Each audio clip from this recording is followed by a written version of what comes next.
تو اس کے بعد اللہ تعالیٰ نے اللہ تعالیٰ نے حکم دیا ہوا کو اور پانی کو کہ اس کے اجزاء کو اکٹھا کر دیا جائے۔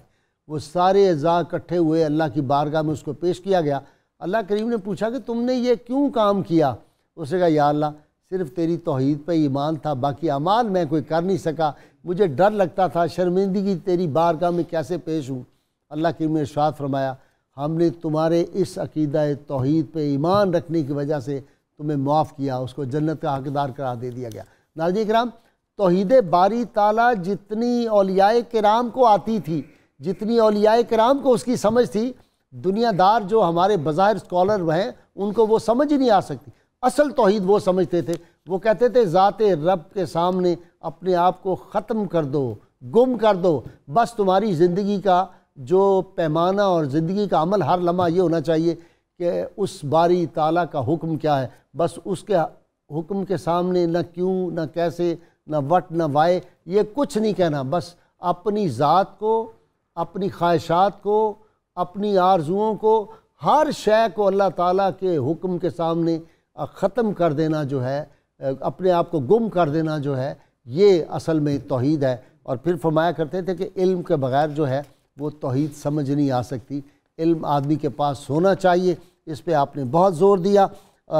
حضرت باجی بستامی رحمۃ اللہ علیہ کے بارے میں فرماتے تھے کہ باجی بستامی کی توحید یہ تھی کہ اللہ کی بارگاہ میں اپنے آپ کو اتنا ذات ربی میں غرق کر دیا ہوا تھا کہ جب لوگوں نے ان سے کہا کہ کچھ الفاظ آپ کی زبان سے بعض اوقات نکلتے ہیں تو انہوں نے کہا تلوار سے مجھے کاٹ دو جب میں ایسی بات کروں، تو جب تلوار چلائی جاتی تھی تو وہ لوگ خود ہی زخمی ہو جاتے تھے، ان پہ تلوار کا اثر نہیں ہوتا تھا۔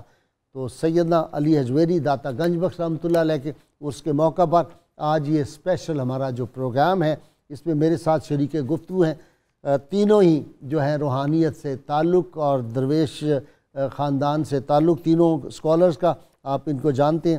پہلے پروفیسر ڈاکٹر سید محمد قمر علی صاحب، ان کے ساتھ پروفیسر ڈاکٹر معین نظامی اور ماہر اقبالیات ڈاکٹر طاہر حمید تنولی۔ آج ان تینوں سے ہی گفتگو رہے گی۔ جی سیدنا علی حجویری کی تعلیمات، لوگوں کا خیال یہ ہے نعوذ باللہ کہ جی یہ جو کشف المحجوب یا اولیاء کرام جو ہوتے ہیں ان کی تعلیمات تو شاید توحید سے ہٹی ہوئی ہوتی ہیں، نعوذ باللہ۔ بسم اللہ الرحمن الرحیم۔ حضور سیدنا علی حجویری داتا گنج بخش رحمۃ اللہ علیہ کی تعلیمات، یہ غائب صاحب عام طور پہ یہ ہوتا ہے کہ ہم نے سیرت پہ جب بات کی، رسول کریم صلی اللہ علیہ وسلم کی تعلیمات، واقعہ کربلا بیان ہوا ان کی تعلیمات، صحابہ کا ذکر ہوا ان کی تعلیمات، یہ دین کی تعلیمات کتنی بکھری ہوئی ہیں، ایسا نہیں ہے، بلکہ یہ جو پاک باز لوگ ہیں اور امت کے صلحاء ہیں، ان لوگوں نے اپنی ذات کو فنا کر دیا ہے اللہ تعالیٰ اور حضور محمد مصطفیٰ صلی اللہ علیہ وسلم کی خوشنودی کی خاطر۔ آپ جو بات توحید کی فرما رہے ہیں، اور وہ یہی توحید ہے کہ انسان اپنے آپ کو دیکھے، اور اپنے آپ کو دیکھنے کے بعد یہ صوفیاء کا جو قول بار بار نقل کیا جاتا ہے کہ من عرف نفسہ فقد عرف ربہ، وہ یہ ہے کہ سب سے پہلے انسان اپنی ذات کو پہچانے، اس کے بعد پھر سلسلہ چلتا ہے دوسروں کی پہچان کا، اور پھر وہ گزرتے گزرتے مخلوق کا مشاہدہ کرتے کرتے وہ خالق کی جانب بڑھتا ہے۔ توحید کوئی مجرد ایک لفظ نہیں ہے اور ایک مجرد تصور نہیں ہے، بلکہ یہ ہماری ایک معاشرتی حقیقت ہے، ایک عمل کا نام ہے، عمل، حقیقت، عقیدہ، یقین، آپ جتنے بھی لفظ کہنے، لیکن بات جا کے وہاں ختم ہوتی ہے کہ جب وہ انسان کی ذات پہ وہ عقیدہ، تصور وارد ہوتا ہے اور وہ اس کو انسان کو جگاتا ہے، جگانے کے بعد اس میں انسانیت کے جوہر پیدا کرتا ہے اور ایک بہترین انسان بناتا ہے، جوہر پیدا کرتا ہے۔ جی کشف المحجوب آپ کی تعلیمات میں مین ٹاپک ذرا آپ ہیڈنگ بتا دیں۔ جی سب سے پہلے تو یہ عرض کروں گا کہ حضرت سید علی حجویری رحمۃ اللہ تعالیٰ علیہ کی تعلیمات کشف المحجوب ہی سے ہمیں حاصل ہوتی ہیں۔ آپ نے بہت ساری تصانیف لکھی تھی لیکن موجود صرف یہی ہے، سب چوری ہو گئی۔ جی ہاں اس کی بھی ہمت کی تھی، ایک کمال ہے جی، ویسے کمال ہے۔ اگلی بات یہ ہے کہ کشف المحجوب کو تعلیمات اسلامی کا اور تعلیمات صوفیہ کا انسائکلوپیڈیا قرار دیا جاتا ہے۔ سبحان اللہ۔ واقعتاً اتنی جامع، معنی اور اتنی اچھی اور مفصل کتاب، اور فارسی میں یہ پہلی کتاب ہے اس موضوع پر۔ جی اس سے پہلے کچھ کتابیں تھیں جو عربی سے فارسی میں ترجمہ کی گئی تھیں، جی براہ راست پہلی کتاب فارسی پہ یہ لکھی گئی۔ اس کی بنیاد ہے تعلیمات قرآن کریم اور تعلیمات حدیث پر، اور اس کے بعد اولیاء اور صلحاء کی جتنی حکایات، ملفوظات وغیرہ تھے، اس کی بنیاد پر یہ کتاب لکھی گئی ہے، اور اس میں انہوں نے کچھ اپنے افکار، نظریات، تعلیمات اور اپنے مشاہدات اور تجربات بھی بیان کیے ہیں۔ توحید کا آپ نے فرمایا ہے، بہت ہی اہم مرکزی نقطہ ایک کشف المحجوب کا شان رسالت ہے، اور عقیدہ رسالت، اور محبت اہل بیت، اور اہمیت صحابہ کرام، سبحان اللہ، اور اس کے بعد جو ایک بہت ہی، میں کہتا ہوں جتنا خراج تحسین پیش کیا جائے کم ہے، وہ ہے تطہیر تصوف۔ واہ واہ واہ واہ واہ، اتنا مجددانہ کام ہے جی، وہ اتنا مجددانہ کام ہے، کمال ہے جی۔ آپ بالکل نباز کی طرح آپ نے 1000 سال پہلے انگلی رکھی ان مقامات پر جہاں جہاں تصوف میں رخنہ اندازیاں ہو رہی تھیں، اور جہاں جہاں بیماری کے اور اضمحلال کے جراثیم سرایت کر رہے تھے، ان کی نشاندہی بھی کی اور ان کے علاج بھی تجویز کیے۔ ایک ماہر صوفی بہت عظیم ماہر نفسیات بھی ہوتا ہے، واہ، چنانچہ انہوں نے اپنی بعض نفسی کیفیتوں کا بھی بیان کیا ہے، اور ان کے علاج کی تفصیلات بھی بیان کی ہیں، اور دوسروں کو بھی اس طرف راغب کیا ہے۔ خانقاہی نظام کی بنیاد جن کتابوں میں رکھی ہوئی ملتی ہے، ان میں سے ایک کشف المحجوب بھی ہے۔ آپ نے بتایا کہ رسول اللہ صلی اللہ علیہ وآلہ وسلم کی تعلیمات کے جتنے مظاہر ہیں، ان میں ایک مدرسہ ہے، ان میں ایک مسجد ہے، ان میں ایک اہم مرکز خانقاہ ہے، اور اس خانقاہ کو بھی مقدس ہونا چاہیے، اور پاک اور صاف اور ستھرا، کسی بھی نوعیت کی دنیاوی آلائش کا وہاں گزر نہیں ہونا چاہیے۔ جی ڈاکٹر تنولی صاحب، دنیاوی آلائش کا اس گلی میں بھی گزر نہیں ہونا چاہیے، ڈاکٹر صاحب فرما رہے ہیں۔ جی غازی صاحب، بالکل یہ صوفیاء کی دقت نظری ہے، اور جو نفس انسانی کی اصلاح کے بارے سے ان کی اپروچ ہے، اس سے آپ اندازہ لگا سکتے ہیں کہ ان کی اپروچ کتنی جامع ہے۔ توحید اور رسالت کی بات کی ابھی تک ڈاکٹر ڈاکٹر صاحب، بالکل غازی صاحب، جب آپ دیکھتے ہیں کشف المحجوب، جیسے کہ جب آپ کشف المحجوب کو دیکھتے ہیں، ڈاکٹر صاحب نے بڑی پیاری بات ارشاد فرمائی کہ یہ تصوف کا انسائکلوپیڈیا ہے۔ اس کتاب کی غازی صاحب ایک بڑی خاص بات یہ ہے، جو بہت کم تصوف کی اتنی بڑی اصلاحی اور تربیتی کتابوں میں ملے گی، قرآن و سنہ پر اور صوفیاء کے اقوال اور فرامین پر تو اس کتاب کا انحصار ہے ہی۔ یہ وہ کتاب ہے جس میں جتنے عملی جو نظائر اور مثالیں علی حجویر نے بیان کی، وہ ان کی اپنی زندگی کی ہیں۔ یہ بہت بڑی بات ہے، بہت بڑی بات۔ یعنی حضرت داتا گنج بخش آپ کو اس کتاب کا زندہ حصہ نظر آتے ہیں۔ مثلا میں ایک مثال دیتے ہوئے آگے بڑھوں گا، آپ نے سینکڑوں صوفیاء سے ملاقاتیں کی، اور ان کے ساتھ جو ان کی انٹریکشن ہوئی، اس کو اس کتاب کا حصہ بنا۔ جیسے آپ فرماتے ہیں، میں صرف خراسان کے اندر 300 صوفیاء سے ملا، جن میں سے ہر شخص اتنا بڑا ہے کہ وہ تنہا پوری دنیا کے لیے کافی ہے، اور مجھے ان کو دیکھ کے لگتا ہے کہ اللہ نے حقیقت اور معرفت کے لیے اس وقت خراسان کو مختص کر دیا ہے۔ یعنی اتنا آپ کا مشاہدہ ہے۔ اور دوسری بات غازی صاحب یہ ہے، یہ ڈاکٹر نظامی سے میں نے پوچھ رہا ہے، وہ سارے کدھر چلے گئے؟ ایک دور میں 300 ایک شہر میں تھے، اب 300 پورے عالم اسلام میں نہیں مل رہے، تو وہ کہاں ہیں؟ یہ ان سے وہ لوگ جن سے مہر و محبت کی رسم پہلے سوال کہہ دیا تاکہ وہ لوگ کیا ہوئے، وہ زمانہ کدھر گیا؟ آپ درست فرما رہے ہیں، یہ المیہ تو ہے۔ دوسری بات یہ ہے کہ اس کتاب کے اندر جس طرح سے نفس انسانی کی اصلاح کو اور جس باریکی سے سیدنا علی حجویر نے بیان کیا ہے، وہ میں سمجھتا ہوں کہ آج کی سائیکالوجی کے لیے بھی ایک ٹریک ہے۔ اچھا ڈاکٹر تنولی صاحب، آپ کی قطع کلامی ہو رہی ہے، نفسیات دان بھی ڈاکٹر صاحب نے اس طرف اشارہ کیا، اور آپ نے بھی، کہ جتنی نفسیاتی عوارض روح کے ہو سکتے ہیں، نفس کے ہو سکتے ہیں، اچھا نفس کے دھوکوں کو خوب پکڑائے وہ۔ بھائی صاحب بالکل، دیکھیں جو صوفی ہوتا ہے وہ تو بنیادی طور پہ آپ کے بدن کا نہیں، آپ کے خیال اور آپ کی روح کا طبیب ہوتا ہے۔ خیال کے بھی؟ جب وہ آپ کے خیال کا طبیب ہوتا ہے نیتوں کا بھی، تو ظاہر ہے وہ نیتوں اور خیالات کی اصلاح کرتا ہے، جہاں سے عمل جنم لینا ہوتا ہے۔ دیکھیں جو تصوف کو ڈیفائن کیا حضرت داتا گنج بخش نے، کہ تصوف سراسر ادب ہے، اور ادب کیا ہے؟ آپ فرماتے ہیں کہ ادب فی الاصل اعمال صالحہ اور حسنات پر استقامت کا نام ہے۔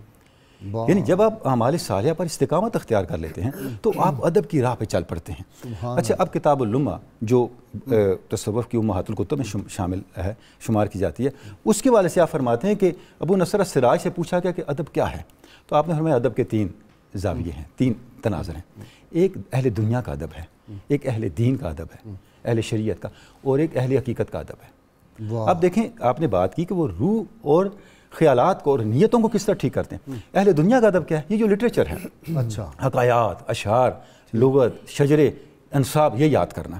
اور اہل دین کا ادب کیا؟ شریعت کی پابندی کرنا, مجاہدے کرنا. اور اہل حقیقت کا, اہل طریقت کا ادب کیا؟ فرماتے ہیں اہل حقیقت اور اہل طریقت کا ادب یہ ہے کہ وہ اپنے خیالات کے نگران ہوتے ہیں, وہ اپنے خواطر کی حفاظت کرتے ہیں, وہ ان کو لگام دے کے رکھتے ہیں, وہ اللہ کی بارگاہ میں حضوری کے اوپر مستقیم رہتے ہیں. ان کی نگاہ یہ ہوتی ہے ہر لمحہ کہ وہ اللہ کی بارگاہ سے غائب نہ ہوں, اللہ کی بارگاہ سے غیر حاضر نہ ہوں. یعنی آپ تصور کریں کہ صوفیاء کا جو تصور ادب ہے وہ کہاں سے شروع ہوتا ہے؟ جو دم غافل سو دم کافر, یہ وہ والا معاملہ ہے. بالکل ایسا ہی ہے کہ وہ ہر لمحہ اپنی نیتوں کو, اپنے خیالات کو اللہ کی بارگاہ کے اندر حاضر رکھتے ہیں. تو جس طبقے کا اور جس یعنی کہ مکتبہ فکر کا آغاز ہی نیتوں کی اصلاح سے ہوتا ہو تو آپ سوچ سکتے ہیں کہ آگے چل کے ان کے اعمال کی جہت کیا ہوگی. اچھا جی ڈاکٹر صاحب ایک بات دیکھیں کہ علمی طور پہ بھی آپ کا بڑا مقام ہے. اکثر اوقات نعوذ باللہ لوگوں کا یہ خیال ہے کہ صوفیاء جو ہیں وہ تو عالم نہیں ہوتے. اس دور میں تو کوئی لائبریریاں بھی نہیں تھیں اور یہ ساری کتاب جو ہے انہوں نے زبانی لکھی ہے.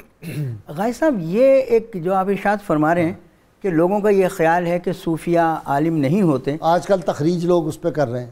یہ بہت سے الٹ سلٹ کام ہیں جو لوگ کرتے رہتے ہیں. مسئلہ یہ ہے کہ علم کا تصور اور علم کی حقیقت, داتا صاحب رحمۃ اللہ علیہ کی کتاب کا پہلا باب ہی اس بات علم ہے, اور اس میں ظاہر ہے لوگ علم کے فضائل بیان کرتے ہیں, علم کے بارے میں آیات بیان کرتے ہیں, علم کے بارے میں بہت ساری احادیث بیان کرتے ہیں.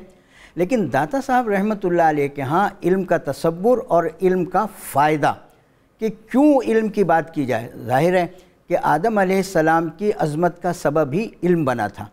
بہت سے لوگ صوفیہ یہ بھی کہتے ہیں کہ علم و بس کریو یار, لوگ یہ بھی سمجھتے ہیں کہ نہیں وہ علم ہے جو غلط راستے پہ لے کے جاتا ہے, اس علم کی نفی ہے. اس کی وضاحت داتا صاحب رحمۃ اللہ علیہ نے بڑی وضاحت کی, اور یہ پہلی آیت لکھی انما یخشی اللہ من عبادہ العلماء, کہ وہ ہی صاحب علم ہوتے ہیں, اللہ کے خاص بندے کہ جن کے دلوں میں اللہ کی خشیت رہتی ہے. اب یہ خشیت کے بغیر جو علم ہے وہ ہمیشہ علم مضر میں شامل ہوگا. رسول کریم صلی اللہ علیہ وسلم صبح کے وقت جو دعا فرمایا کرتے تھے اس میں ایک لفظ یہ بھی تھا, اللہم اعطنی علما نافعا, اللہ مجھے وہ علم عطا فرما کہ جو مفید ہو. تو اب وہ علم جو انسانیت کے لیے مفید ہے وہی علم انسان کے اعمال کے لیے مفید ہوتا ہے, وہی علم انسان کے معاشروں کے لیے مفید ہوتا ہے. اور وہی حضور نوشہ گنج بخش رحمۃ اللہ علیہ نے اپنے مرید خاص حضرت حاجی سچیار رحمۃ اللہ علیہ سے فرمایا کہ تو علم حاصل کر. کہا جی میں علم حاصل کروں, تو فرمایا کہ ہاں تو علم حاصل کر کے کیسے, کہ علم کے لیے تجھے حلم درکار ہے. تو جو شخص متحمل مزاج نہیں ہوتا علم اس کے لیے مفید نہیں ہوتا. اور جس کے دل میں خشیت نہ ہو, داتا صاحب رحمۃ اللہ علیہ کا ہم نے تعلیمات کی بات کر رہے ہیں نا, تعلیمات کے لیے ضروری ہے کہ علم کا تصور صحیح ہو. تو داتا صاحب رحمۃ اللہ علیہ نے علماء کو معاشرے کا ذمہ دار قرار دیا ہے. اور یہ جو کہا جاتا ہے کہ العلماء ورثۃ الانبیاء, کہ انبیاء کے یہ وارث ہیں, محض کتاب خانی سے وراثت نصیب نہیں ہوتی جب تک کہ اپنے دل کا کاسا رسول اللہ صلی اللہ علیہ وسلم کی بارگاہ میں دراز نہ کر دیا جائے, کہ جس سے توحید کا نور حاصل نہ ہو جائے. جب تک توحید و رسالت کا نور حاصل نہ ہو تو قلوب میں خشیت پیدا نہیں ہوتی. تو داتا صاحب رحمۃ اللہ علیہ اور علماء کو آستاں میری بندگی کو خدا دیا, میرے ہم سفر تجھے کیا خبر کہ مجھے حضور نے کیا دیا. سبحان اللہ, بے شک بے شک بے شک. وہ جو ہے نا جس جگہ بیٹھ کے پی لیں وہی میں خانہ بنے, تو وہ کیفیت تھی. ان کے یہاں تشریف آوری اور یہاں قیام کے بعد ایک تو مقامی لوگوں کا جو اس میں اسلام پھیلا اور لوگ معتقد ہونے لگے. پہلے شخصیت سے متاثر ہوتے ہیں لوگ اور حسن اخلاق سے. وہ جو کے بعد مختلف درجات انہوں نے بتائے ہیں, کمال ہے, اس پہ آ جائیں. عجیب ہے. ہاں جی, روح کے تصوف کے یہ درجات ہیں, وہ ایک سائنس بنا دی. ایک بات اور جو بڑی اہم ہے تعلیمات کے ضمن میں مجھے عرض کرنی ہے, جو کشف المحجوب ہے اس کی جو ابواب بندی ہے اور جیسے فصلیں آئی ہیں اور فصلوں میں جس ترتیب سے مطالب بیان ہوئے ہیں, آج پی ایچ ڈی کے مقالے بھی اس ترتیب سے کامیابی سے نہیں لکھے جاتے. کیا بات کیا دی, یعنی 1000 سال پہلے اس سے اندازہ ہوتا ہے کہ ایک شخصیت کے دل اور دماغ میں کتنا نظم و ضبط ہے, کتنا استحضار علمی ہے, اور اپنے کام کے بارے میں مہارت علمی کتنی ہے.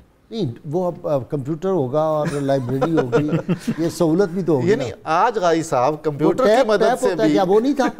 لائبریری بھی نہیں تھی، سفر میں لکھی ہے. اچھا جی ہاں، حالت سفر میں لکھی ہے. پنجاب یونیورسٹی لائبریری سے کوئی. اور ایک جملہ اس میں مجھے عجیب لگا، یعنی آپ یہاں موجود تھے تو یہاں کے معاشرے پہ بھی بہت گہری نظر تھی، اور البیرونی کی کتاب کے بعد کشف المحجوب ایک ایسا اہم متن ہے جس سے ہم مقامی تہذیب و ثقافت کے بارے میں بہت کچھ جانتے ہیں.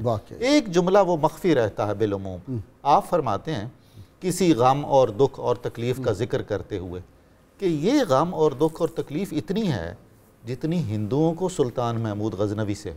اللہ، یعنی دیکھیں نا ہائے ہائے کمال.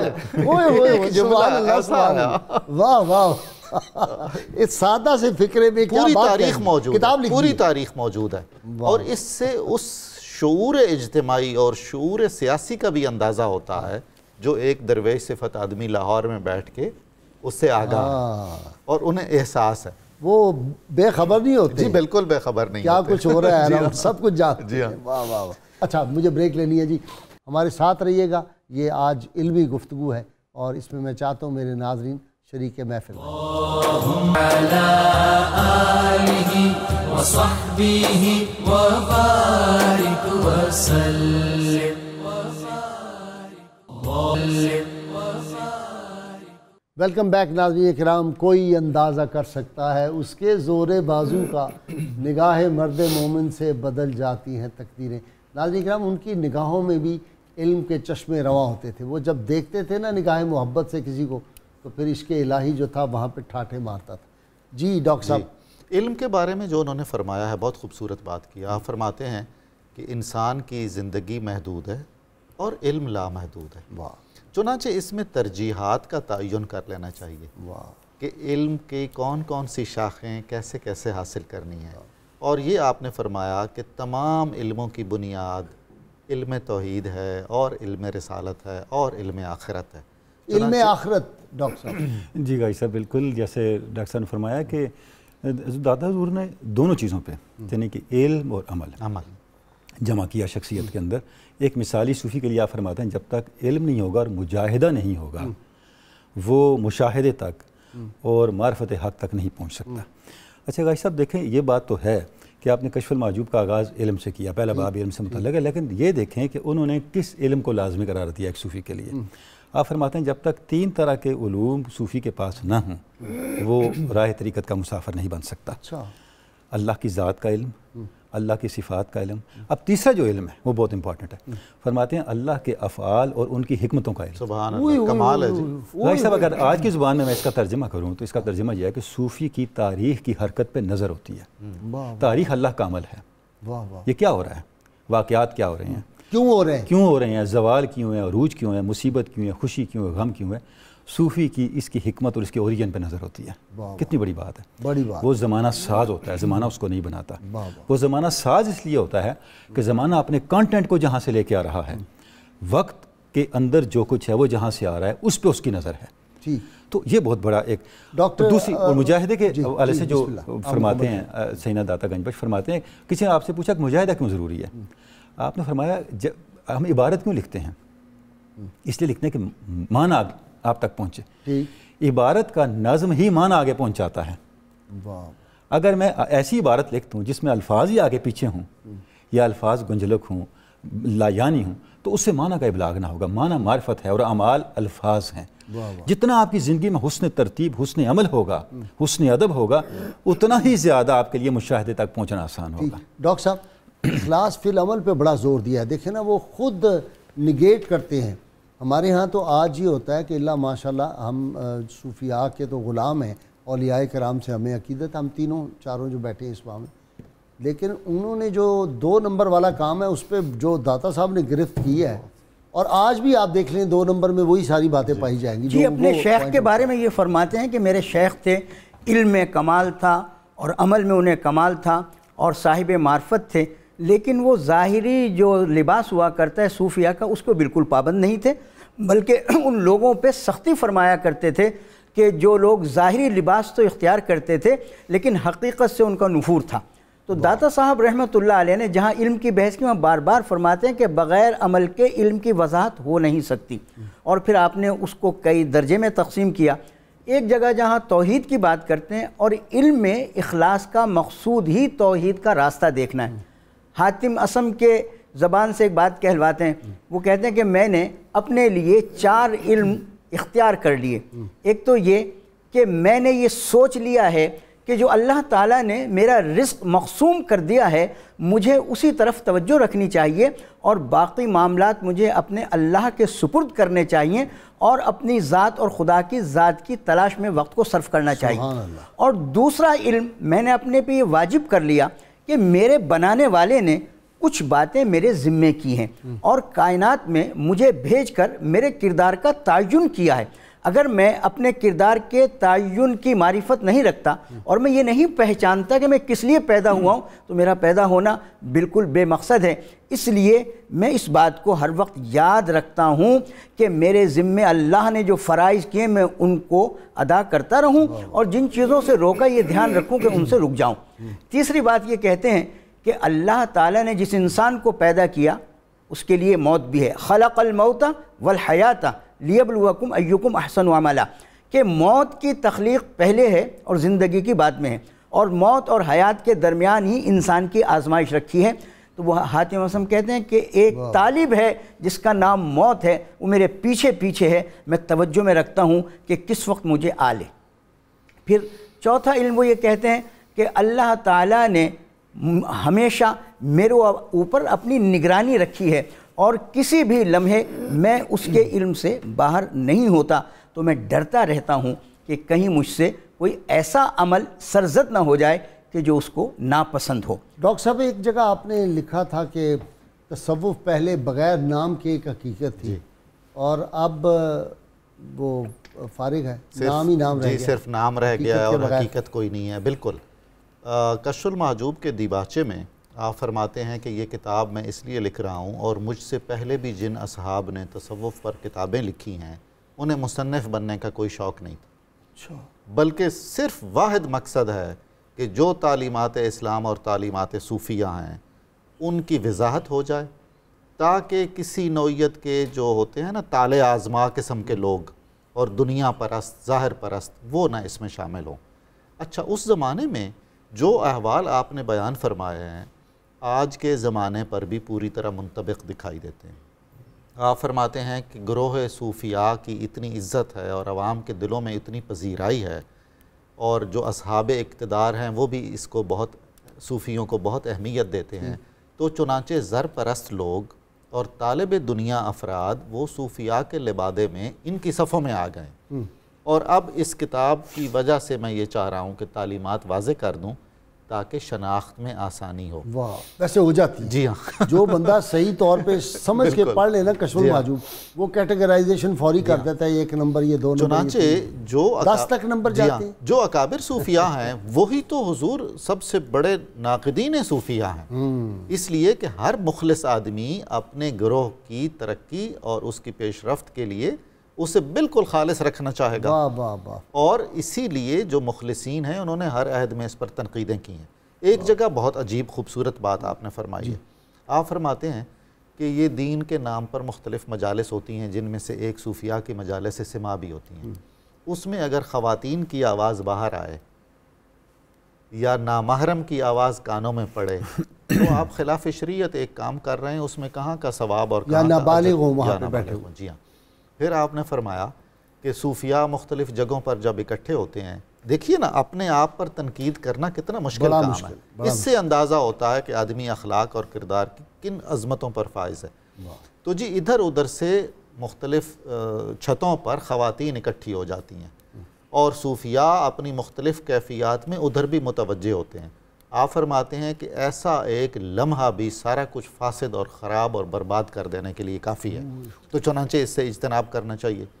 اب دور حاضر میں کہاں تک ممکن ہے سب لوگوں کے لیے ان تعلیمات پر پورا اترنا؟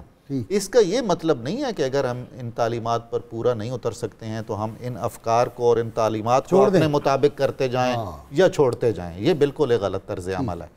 چنانچہ حضرت سید علی حجویری رحمۃ اللہ علیہ کی تعلیمات اور آپ کی کتاب کشف المحجوب کا یہ بہت بڑا احسان ہے تاریخ تصوف پر کہ وہ حق اور باطل میں، غلط اور صحیح میں ایک تمیز ہر انسان کے دل میں راسخ ڈاکٹر تنوری صاحب نکلسن نے بھی ترجمہ کیا ہے کشف المحجوب کا اور بڑی تعریف کی ہے آپ کی. آج علی حجویری کی ضرورت ہے؟ جی بھائی صاحب، بالکل سیدنا علی حجویری کی اس لیے ضرورت ہے کہ ہماری سوسائٹی اخلاص سے محروم ہوتی جا رہی ہے. تکلف، تصنع اور مفادات کے تحت اعمال کرنا یہ ہمارا وتیرہ بن گیا ہے. دینی ہمارے جو محافل ہیں ان میں بھی جو ہماری پوری زندگی بھائی صاحب، میں سمجھتا ہوں پوری زندگی دینی ہی کیا، ہمارے دنیاوی معاملات بھی کسی نہ کسی مفادات کے تحت ہو رہے ہوتے ہیں. دینی لوگوں کا مفاد یہ ہوتا ہے کہ لوگ ہمیں دیندار سمجھیں، اور دنیاوی لوگوں کا مفاد کچھ اور ہوتا ہے، ہم سب جانتے ہیں. کامیابی اس میں ہے کہ چاہے ہم عمل دینی کر رہے ہیں یا دنیاوی، اس کے پیچھے اخلاص کتنا ہے.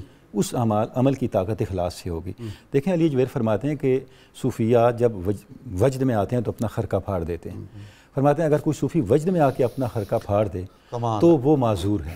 اب دیکھیں کتنی احتیاط ہے. فرماتے ہیں اگر بغیر وجد کے کوئی خرقہ پھاڑ دے تو زندگی ساری اس کے لیے خرقہ پہننا حرام ہے. کیوں؟ اس نے صوفیاء کی ایک رسم کی توہین کی ہے اور اتنا ریا کیا ہے، اتنی بناوٹ کی ہے کہ اب یہ طبقہ صوفیاء میں شامل نہیں ہو سکتا. بلکہ یہاں تک آپ فرماتے ہیں، کسی صوفی کا قول لے کے آئے، ان کا نام ابھی میرے ذہن میں نہیں رہا، فرماتے ہیں کہ فلاں مسجد جنید یا کسی بڑے استاد کا یہ قول ہے، بڑے صوفی کا، کہ تصوف کا نام خود ایک عیب ہے. اس کا مطلب ہے کہ صوفیاء میں کچھ میں ابھی باقی ہے کہ ان کا عنوان صوفی ہے. کمال ہے، اخلاص کی انتہا ہے. اچھا، کسی کا کلیم نہیں کیا کہ میں وقت کا کتب ہوں، میں ابدال ہوں، میں ولی کامل ہوں. ان کا ساری سب دیکھیں، آپ فرماتے ہیں کہ میرے شیخ مجھے ایک مجلس میں لے گئے جہاں سارے صوفیاء بڑے بڑے تخت اور پتہ نہیں کس کس مقام سے آ رہے تھے. اتنے میں ایک انتہائی شخص آیا، بالکل پھٹے پرانے کپڑے، سب اٹھ کے استقبال کے لیے چل پڑے. تو میں نے اپنے شیخ سے پوچھا یہ کیا؟ فرمایا کہ سب تصوف کے پیچھے ہیں اور تصوف کو اس پہ ناز ہے. سبحان اللہ، کیونکہ اس نے سب کچھ ترک کر دیا ہے. واہ واہ واہ واہ، اس نے سب کچھ اللہ کے لیے چھوڑ دیا. تو یہ صوفیاء کا سفر اخلاص کا سفر ہے.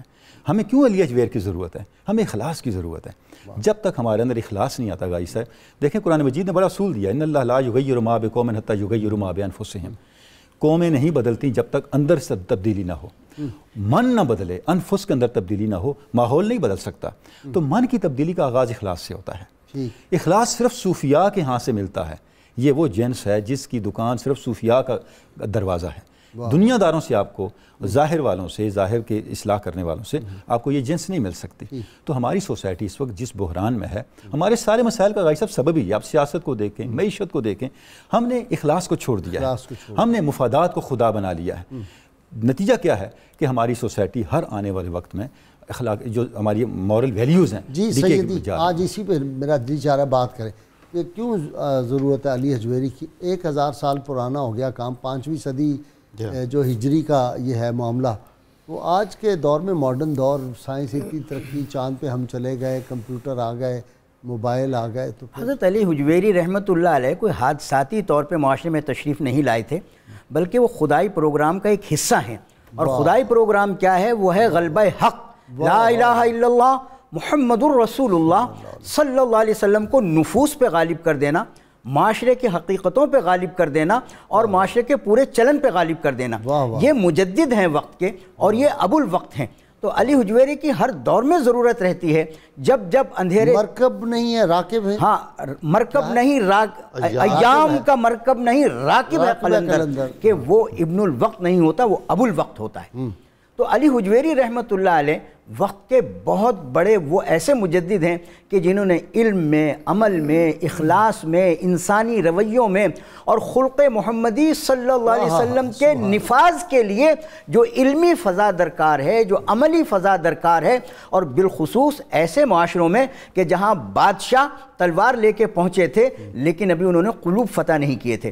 یہ محمود غزنوی کے دور کی بات جو ڈاکٹر صاحب فرما رہے تھے کہ واقعتاً وہ ایک مجاہد تھا، اور داتا صاحب رحمۃ اللہ علیہ کی عمر کوئی 20 سال تھی. تو وہاں غزنی ہی میں ایک ہندو فلسفی وہاں پہنچا تھا اور اس سے حضور داتا صاحب رحمۃ اللہ علیہ کا مناظرہ ہوا. تو وہ تھوڑی ہی دیر میں بالکل ساکت و صامت ہو گیا تھا، اور جسے کہا نا کہ جاء الحق و زحق الباطل. تو یہ کردار ہے. اور جو علم کی بات ہے کہ وہ عمل کے بغیر نہیں ہے اور عمل اخلاص کے بغیر نہیں ہے. تو سیدنا علی حجویری داتا صاحب رحمۃ اللہ علیہ نے علم سے لے کے عمل تک، عمل سے لے کے اخلاص تک، اور اخلاص سے لے کے اخلاص کی وہ روشنی کہ جو قلوب میں حضور محمد مصطفیٰ صلی اللہ علیہ وسلم کے انوار طیبات سے ہوا کرتی ہے، اس کو روشن کیا۔ ہر دور میں جب بھی اندھیرا ہوگا اس روشنی کی ضرورت پڑے گی، لیکن ان سے جدا ہو کر یا ان سے کٹ کر یہ روشنی کبھی پیدا نہیں ہو سکتی۔ یہ وہ بلند چراغ ہیں کہ جن کو اللہ نے روشن کیا۔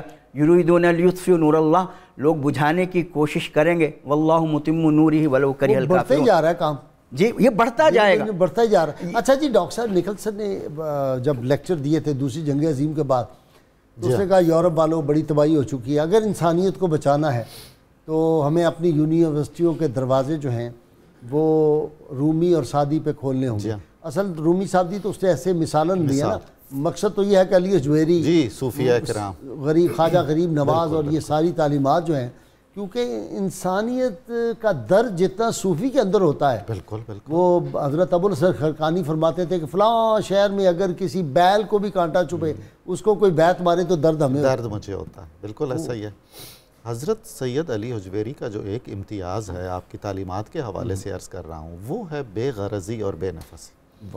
یعنی آپ کی پوری کتاب اٹھا کر دیکھ لیجئے، کہیں کہیں آپ نے اپنا اسم گرامی لکھا ہے، وہ اس اہتمام کی وجہ سے لکھا ہے کہ پہلے کتابیں چوری ہو گئی تھیں، بار بار وہ ذکر کیا ہے۔ اس کے علاوہ کہیں دکھائی نہیں دیتا کہ وہ کوئی سیلف پروجیکشن چاہ رہے ہیں۔ نہ، آپ کی لیکن اللہ نے ان کو بڑی پروجیکشن، بس یہی ہے نا قائد صاحب، جو آدمی شہرت کے پیچھے بھاگے گا شہرت آگے آگے ہوگی۔ اچھا نہیں، ویسے یہ بتائیں فلیکشن نہیں لگتی تھی اس دور میں؟ میں یہی عرض کرنے والا تھا، ٹی وی پہ تو خبر چلتی ہوگی، ٹی وی یعنی پہ اگر اشتہار چلتا ہوگا۔ جی جی، اب اگر داتا صاحب دور جدید میں ہوتے تو وہ بھی آدھے صفحے کے تو اپنے القاب لکھتے۔ اچھا، داتا صاحب نہیں لکھتے، میں وہی عرض کر رہا ہوں، میں وہی عرض کر رہا کیا وہ لکھتے؟ یہ یوں کر دیں اس کو، جی جی جی، ہرگز نہ داتا صاحب آج کے دور میں ظاہری حیات میں آ جائیں تو وہ لکھیں اپنے یہ القابات، وہ تو شدید ناپسند کریں، بلکہ ڈنڈے ماریں، وہ ہاتھ میں ایسا ہے اس کا کام لیں۔ بالکل ایسا ہے بھائی صاحب، صوفی کا تو کام ہی یہ ہے کہ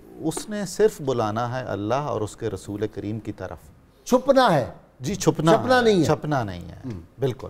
اور حضرت کی پوری زندگی اور آپ کی پوری تعلیمات کا نچوڑ ہی یہ ہے کہ آپ شہرت گریز ہوں اور جاہ طلب نہ ہوں اور زر پرست نہ ہوں، اور دنیا سے دور رہیں اور عوام الناس کے بیچ میں رہیں اور ان کے دکھ درد میں شریک ہوں، اور اپنے لیے بھاری بھرکم القاب اور آداب کا استعمال نہ کریں، اور اپنی ذات کی تشہیر بالکل نہ کریں۔ اگر داتا صاحب آ جائیں، وہ آئے تو تھے ایک دفعہ علامہ اقبال کو ملنے کے لیے، وہ جو واقعہ ہے قرآنی طور پہ، تو لینڈ کروزر پہ بھی نہیں آئیں گے؟ نہیں، میرا تو نہیں خیال، نہیں آئیں گے، نہیں ہرگز، سونے کے بٹن نہیں لگائیں، ہرگز نہیں۔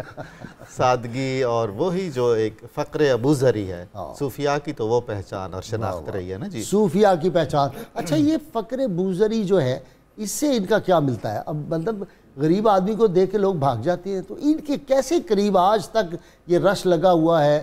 یہ کیا ہے ذرا مجھے سمجھا۔ ایسا مسئلہ یہ ہے کہ غریب آدمی کو دیکھ کے لوگ، غریب آدمی کو رشتہ دار نہیں واقف بنتے، غریب آدمی کو لوگ دیکھ کے بھاگتے ہیں۔ یہ غریب کب ہوتے ہیں؟ یہ بھی غریب ہوتے ہیں، لیکن یہ غریب کا ایک معنی ہوتا ہے ناول، جس کی مثال ہی نہ ملتی ہو، نادر و نایاب۔ نادر و نایاب، یہ نادر و نایاب اس کا یہ معنی بھی ہے، جو ہے نا اسلام غریب ہے، تو اس کا مطلب یہ ہے کہ اسلام اپنی بڑھوتری کے لحاظ سے بالکل بے مثال ہے۔ بعین ہی صوفیاء بے مثال لوگ ہیں۔ دوسری بات غازی صاحب یہ ہے کہ دنیا کو کچھ چھوڑتے ہیں، ان کے سامنے دنیا کی حقیقت کھلی ہوئی ہے۔ آپ فرماتے ہیں میرے شیخ طریقت 60 سال تک خلق خدا سے روپوش رہے، اور آپ نے فرمایا الدنیا سومن و انا فی الدنیا یومن و انا فیہا سومن، دنیا ایک دن کی ہے اور ہمارا روزہ ہے۔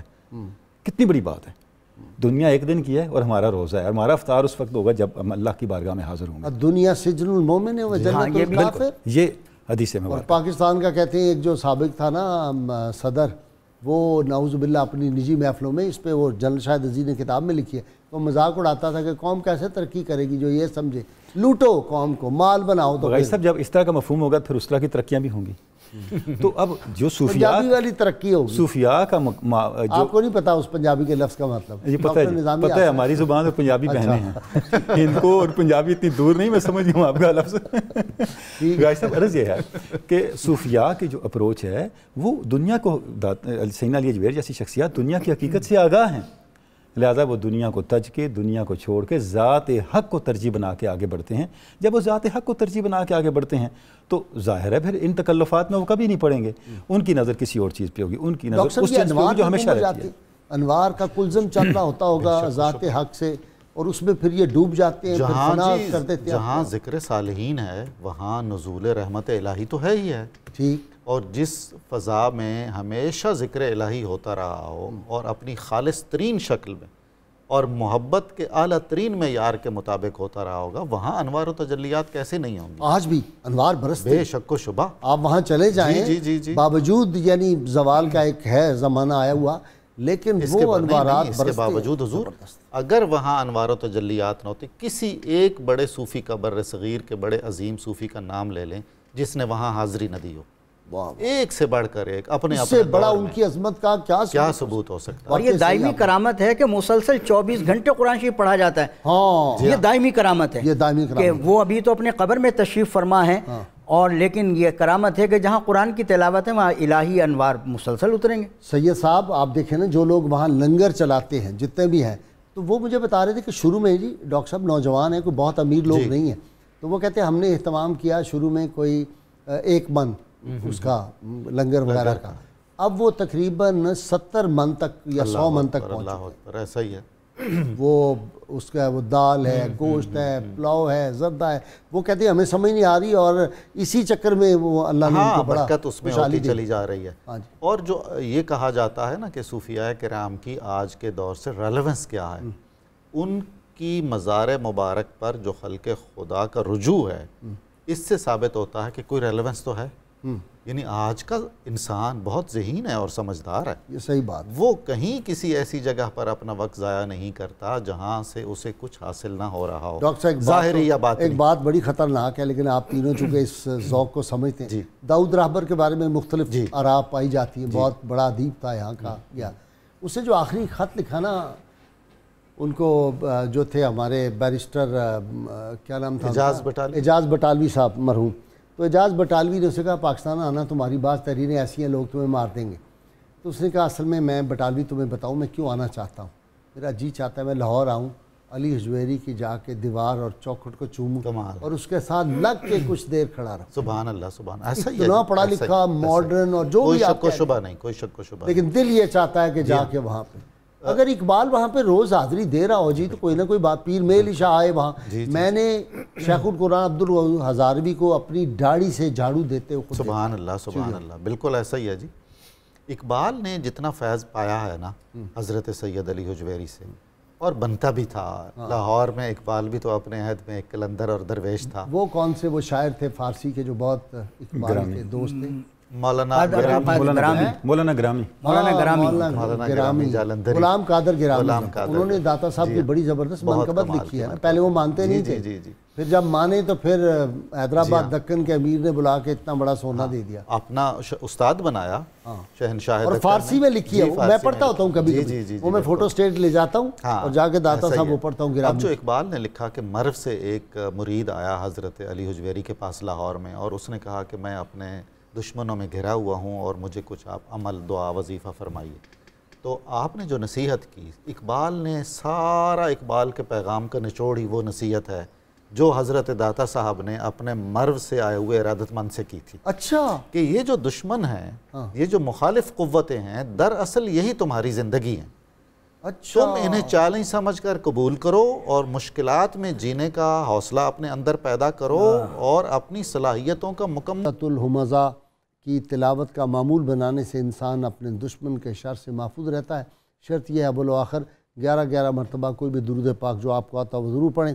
حضور داتا گنج بخش علی حجویری رحمۃ اللہ علیہ کشف المحجوب میں فرماتے ہیں، جو شخص لمحہ بھر کے لیے بھی حق تعالیٰ کے ذکر سے اعراض کرتا ہے تو وہ تمام عمر کبھی ہدایت نہیں پا سکتا۔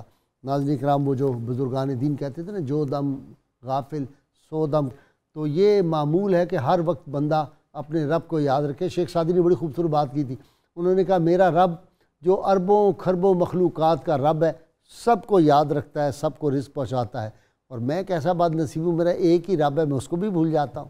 تو ناظرین کرام، یہ رب کو یاد کرنے کے طریقے، سلیقے، کرینے اور یہ وہ جو دل میں محبت الہی اور محبت رسول صلی اللہ علیہ وسلم ڈالتے تھے نا صوفیاء کرام، ان کے درباروں پہ جانے سے بڑا فیض ملتا ہے۔ آج بھی وہ فیض جاری ہے، اور داتا گنج بخش رحمۃ اللہ علیہ کا فیض قیامت تک انشاءاللہ جاری رہے گا۔ بس دعا یہ ہے کہ وہ جو جگہ ٹیکس حکمرانوں نے لگایا ہوا ہے وہ جلدی سے ختم کر دیں۔ اس صورت پہ میری بڑی آرزو ہے کہ کل یا آج ٹیلی ویژن پہ آ جائیں وزیر اعلیٰ پنجاب اور کہیں جناب یہ ہم معذرت کرتے ہیں، یہ غلطی سے ٹیکس لگ گیا تھا، اور اسحاق ڈار صاحب کے بھی سارے جو مشکلات ہیں وہ حل ہو جائیں گی۔ داتا صاحب کو راضی کریں، جگہ ٹیکس ختم کریں جلدی سے۔ بہت شکریہ آپ سب حضرات کا جنہوں نے آج ہمارا یہ پروگرام دیکھا۔ ناظرین کرام، اللہ کریم سے دعا ہے اللہ تعالی ہمیں حضور نبی رحمت صلی اللہ علیہ وسلم کی غیر مشروط محبت، لامحدود وفاداری نصیب فرمائے۔ اللہ کریم ہمیں انبیاء کرام کا، اہل بیت اطہار کا، امہات المومنین کا، خلفائے راشدین کا، صحابہ کرام کا، اولیاء امت کا، صالحین کا ادب کرنے کی توفیق عطا فرمائے، کیونکہ اسلام دین سراسر دین ادب، سراسر دین اخلاص ہے۔ اخلاص اور ادب مل جائیں تو بندہ ولی بن جاتا ہے۔ اللہ کریم صبح و شام بلاتے ہیں کہ آؤ میں تمہیں ولی بناتا ہوں، اور ہم بھٹکتے پھر رہے ہیں۔ جنہوں لبدے ساں ہوتے لبے ہی نہیں، جنہیں لبے آتے آپ گواچ گئے۔ ہمیں اس طرف توجہ کرنی چاہیے، وہ ڈھونڈنا چاہیے۔ اللہ کریم کا ہمیں اپنا قرب، اپنے مصطفیٰ کریم صلی اللہ علیہ وسلم کا قرب عطا فرمائے۔ نعرے کے لیے تیار ہو جائیے، زوردار نعرہ پاکستان کے اندرونی بیرونی دشمنوں کی نیندوں کو وہ چاٹ کر دے، جنہوں نے پاکستان کا کھایا اور کھانے کے بعد انہوں نے جو اس پاکستان کا حشر کیا۔ ان کو بڑی تکلیف ہوتی ہے جب ہم نعرہ لگاتے ہیں، لیکن پاکستان کے غیرت مند فرزند جنہوں نے پاک باز ماؤں کا دودھ پیا، پاک بازوں کا خون ہے، وہ اس نعرے سے بہت خوش ہوتے ہیں۔ یہاں بھی بیرون ملک بھی، امریکہ، آسٹریلیا، سعودیہ، مڈل ایسٹ، سب سے مجھے فون آتے ہیں، لوگ خوش ہو جاتے ہیں، اور مجھے دیکھتے ہی تقاریب میں پھر وہ نعرہ لگاتے ہیں۔ لگائیے نعرہ میرے ساتھ مل کے، پاکستان کا مطلب کیا؟ لا الہ الا اللہ محمد الرسول اللہ۔